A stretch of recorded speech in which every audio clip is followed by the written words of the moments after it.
everyone, welcome to my channel. Today I want to talk about the importance of canning your own food and why you would want to spend time, energy, and money doing such a thing. Here in Western Washington, we just got hit with a huge snowstorm, and it's not really forecasted to melt until like next week or so. I was just thinking and taking stock of everything we have in the house, and I realized that I have a good at least 2 months worth of food canned up, shelf stable food that I could eat in case like the power is lost. God forbid, knock on wood, that doesn't happen. Or in case of snowstorm, like I literally cannot drive anywhere. I cannot get out of my house right now. I did walk to the grocery store yesterday and I got some cheese because I wanted to make a pizza. But I didn't have to go to the grocery store. So that's one thing that is really important. Like, disasters do happen. They're becoming very common. Usually in Western Washington, like we occasionally do get a really big snowstorm. And in that case, you may not be able to depend on the grocery store. Like you may go and the store is cleaned out. Why do you want to spend time and energy and money canning your own food? That's exactly the reason why. I know, the age we live in is very instantaneous. It's, I can just order it online. You can get groceries delivered. You can go to the store and get like pretty much anything canned. But in case of disaster, that's not the case. Like they're not doing deliveries right now. I ordered some like fertilizer stuff. I ordered some bone meal. It's not coming because they cannot get to my house in the snow.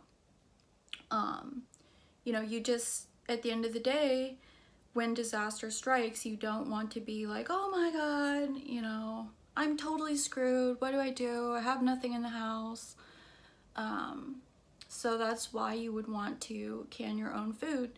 And another reason why I recommend, like mind you, I have a lot of stuff frozen. We have a whole freezer full of meat. We have another freezer which is full of meat, vegetables, fruit that I like chopped up and froze myself over the summer.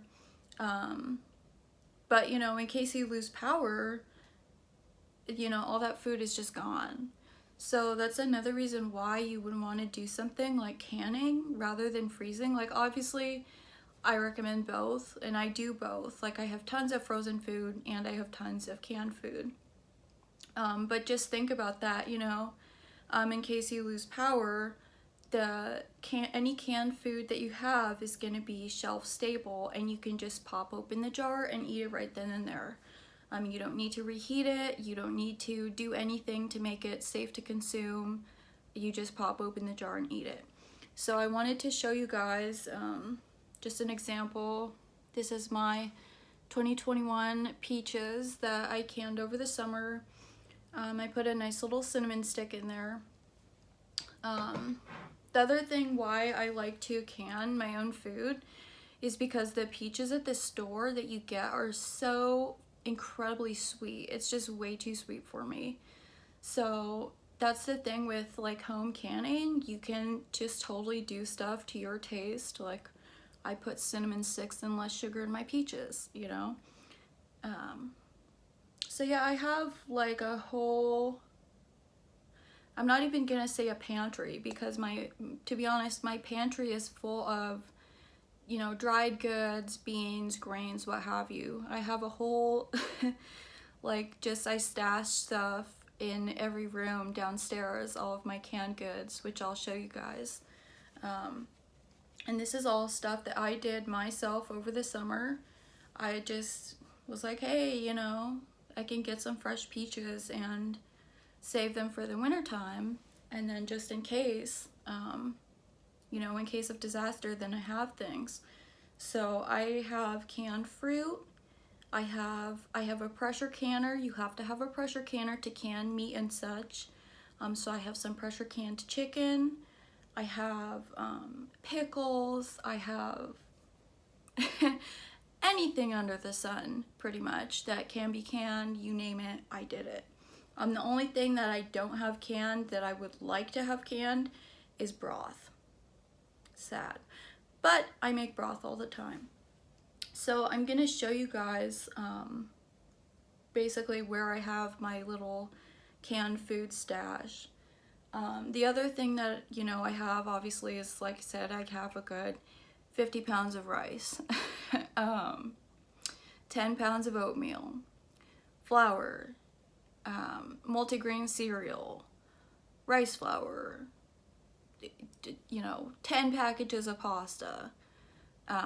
So we have plenty of dried goods as well, and literally it is enough. I'm thinking to myself, if the stores were shut down and or emptied out, I'm like, I would be totally good for at least 2 to 3 months to feed not only myself, but also my family. And I'm just like thanking my past summer self for doing all this. So let's take you guys on a tour. So this is my canned stuff in the closet. As you can see, I have some peaches. Up there I have some jam, relish, more peaches. As you can see, I really love peaches. We have some pickled watermelon rind, which is super yummy. If you haven't tried pickled watermelon rind, I definitely recommend. It's I call them watermelon pickles, but it's pickled watermelon rind. Pickles. Down here we have some more peaches, jam, and then we have some spicy chili jam down there. And like I said, I just pretty much stashed stuff like downstairs wherever I could find room, which is mostly like on bookshelves. So this is some jardinera that I canned up during the summer. This stuff is like really good on pizza, sandwiches, what have you. It's like kind of like Italian stuff. I first had it in Chicago. There's some more jardinera, watermelon pickles, sweet pickles, pickled fennel, more peaches, more jam, and of course this is like my grandpa's little canned food stash from the store-bought stuff. Right here we have a bunch of cans of pickled hatch chilies and onions. So I'll show you guys. This is canned at the peak of freshness. It's really good. They're really spicy. Up there's some more jam and peaches. We found this dresser on like the side of the road, and I was like, I have to have it for my canned stuff. So there we have some canned chicken. And here we have sweet pickles, squash, more sweet pickles. What is in here? This is applesauce, chicken. I'll show you guys. Some more chicken. Hi! My cat's coming to say hi. Down here we have some squash and chicken.